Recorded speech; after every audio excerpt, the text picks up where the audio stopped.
At this second, appearing to take the oath of the presidential office, there is less occasion for an extended address than there was at the first.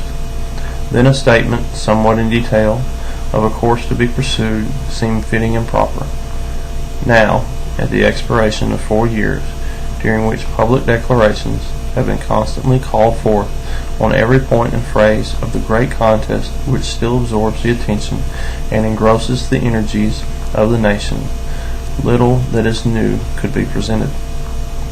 The progress of our arms, upon which all else chiefly depends, is as well known to the public as to myself, and it is, I trust, reasonably satisfactory and encouraging to all. With high hopes for the future, no prediction in regard to it is ventured. On the occasion corresponding to this 4 years ago, all thoughts were anxiously directed to an impending civil war. All dread it, all sought to avert it. While the inaugural address was being delivered from this place, devoted altogether to saving the Union without war, seeking to dissolve the Union, and divide effects by negotiation. Both parties deprecated war, but one of them would make war rather than let the nation survive, and the other would accept war rather than let it perish. And the war came. 1/8 of the whole population were colored slaves, not distributed generally over the Union, but localized in the southern part of it. These slaves constituted a peculiar and powerful interest.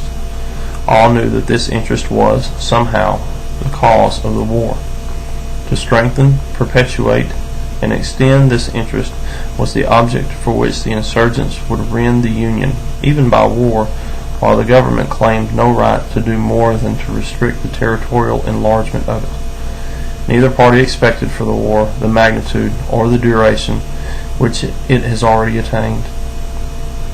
Neither anticipated the cause of the conflict might cease with, or even before, the conflict itself should cease. Each looked for an easier triumph, and a result less fundamental and astounding. Both read the same Bible and pray to the same God, and each invokes his aid against the other. It may seem strange that any man should dare ask a just God's assistance in wringing their bread from the seat of other men's faces.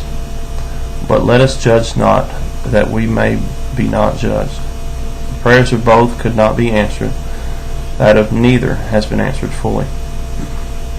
The Almighty has his own purposes. Woe unto the world because of offenses, for it must needs that offenses come, but woe to the man by whom the offense cometh.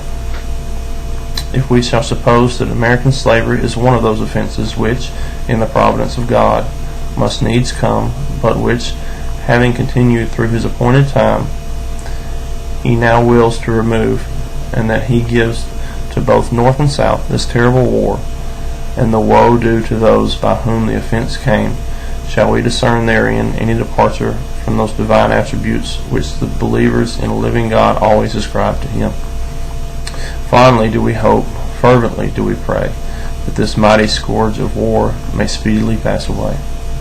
Yet if God wills that it continue until all the wealth piled by the bondsman's 250 years of unrequited toil shall be sunk, and until every drop of blood drawn with the lash shall be paid by another drawn with the sword.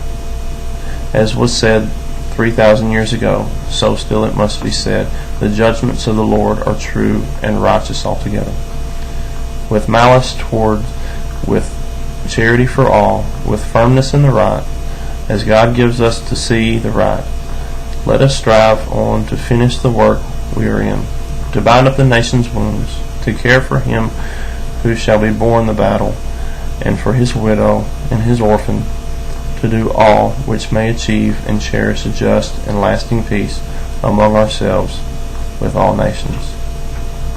Abraham Lincoln, Second Inaugural Address.